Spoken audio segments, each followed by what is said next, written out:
রানাঘাটে বয়স্ক মহিলাকে ধর্ষণ করে খুন করার অভিযোগে দুই ব্যক্তিকে যাবজ্জীবন কারাদণ্ডের সাজার নির্দেশ দিল রানাঘাট আদালত। रेप का मर्डर हुआ था। केस का ट्रायल चल रहा था और कल के उन लोगों को दोषी साबित किया। आज के उनको लाइफ इम्प्रिजनमेंट सजा भी दिया है। একটা বৃদ্ধাকে রেপ করে ধর্ষণ করে মার্ডার করার জন্য মানে যাবজ্জীবন কারাদণ্ড যাকে বলে সেটা আজকে সেন্টেন্স ডিক্লেয়ার করেছে। সূত্রের খবর, 2018 সালে রানাঘাট থানার কুপার্স ক্যাম্প এলাকায় এক 60 বছরের বয়স্ক মহিলার রক্তাক্ত দেহ তারই বাড়ি থেকে উদ্ধার করে রানাঘাট পুলিশ। ঘটনায় মৃত মহিলার মেয়ে রানাঘাট থানায় ওই এলাকারই বাসিন্দা দুই ব্যক্তির বিরুদ্ধে মাকে ধর্ষণ করে খুনের অভিযোগ দায়ের করলে ঘটনায় তদন্ত শুরু করে পুলিশ। আর এরপরই ঘটনার পর এলাকা ছেড়ে মহারাষ্ট্রে পালিয়ে যায় দুই অভিযুক্ত। তাদের মহারাষ্ট্র থেকে গ্রেফতার করে পুলিশ। সেই ঘটনায় দীর্ঘ প্রায় 7 বছর মামলা চলার পর শুক্রবার দুই অভিযুক্তকে দোষী সাব্যস্ত করে রানাঘাট আদালত।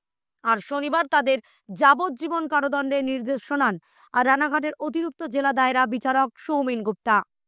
হয়েছিল একটা বৃদ্ধা মহিলাকে রেপ করেছিল এবং খুন করেছিল রেপ করে। এবার পুলিশ তদন্ত করে সেই আসামিদের ধরে এবং আজকে কোর্ট তার সাজা ঘোষণা করেছে এবং সাজাটা হয়েছে আজীবন কারাগার। এবার আমরা খুব খুশি, আমরা পাড়া প্রতিবেশী হিসেবে আমরা খুব আনন্দিত এবং প্রচণ্ড খুশি যে এইরকম দুষ্কৃতির সাজা হওয়া উচিত ছিল, তারা সাজাটা পেয়েছে। এমন সাজা ঘোষণায় সমাজে কমবে অপরাধ জানালেন एसडीपीओ शोभिता गाटवाल। मई 2018 में एक रेप का मर्डर हुआ था। Very old lady, 65 years old lady थी। तो उसका इन्वेस्टिगेशन किए थे हमारे आयो सुप्रभात जी का ने आचे। तो उस केस का ट्रायल चल रहा था और कल के उन लोगों को दोषी साबित किया। आज के उनको लाइफ इम्प्रिजनमेंट सजा भी दिया है। तो इस केस में इन्वेस्टिगेशन बालो छिलो और पीपी बहुत अच्छे से काम किया है। और हमारे ट्रायल मॉनिटरिंग जो चल रहा है अभी रानाघाट के, इसके वजह से हमने थोड़ा सा ट्रायल प्रोसेस भी जल्दी से कंप्लीट किया है। जो क्राइम होता है उसका जो पनिशमेंट होता है उससे डेटरेंट इफेक्ट होता है समाज में, उसके वजह से तो क्राइम कम होगा ही। দীর্ঘ 7 বছর পর মায়ের খুনিরা সাজা পাওয়ায় আদালতের এই রায়কে স্বাগত জানিয়েছে মৃতার পরিবার।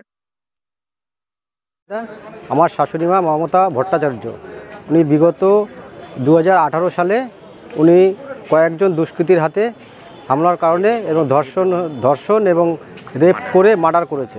এই জন্য রানাঘাট থানা অ্যারেস্ট করেছে এবং আজকে তাদের সাজা ঘোষণা হলো এবং যা সাজা রায় দিয়েছে মহামান্য আদালত, আমরা তাতে রায়তে খুবই খুশি। আজীবন কারাগার দিয়েছে। এই মামলায় সরকার পক্ষের আইনজীবী মিলন সরকার জানান, একটা বৃদ্ধাকে রেপ করে ধর্ষণ করে মার্ডার করার জন্য আজকে ট্রায়াল শুরু হয়েছিল দীর্ঘ 18 সাল থেকে।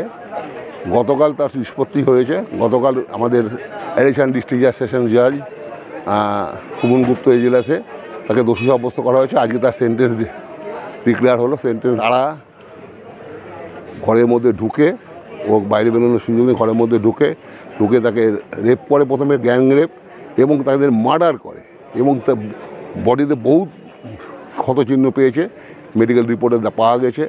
15 জন সাক্ষী দেওয়ার পরে গতকাল সেটাকে হোল্ড করেছে কনভিকশন 376D, যেটা গ্যাং রেপ, সেই 376Dতে লাইফার এবং 302 যেটা মার্ডার সেটাও লাইফার, মানে যাবজ্জীবন কারাদণ্ড যাকে বলে সেটা আজকে সেন্টেন্স ডিক্লেয়ার করেছে। ব্যুরো রিপোর্ট, বর্তমান ভারত।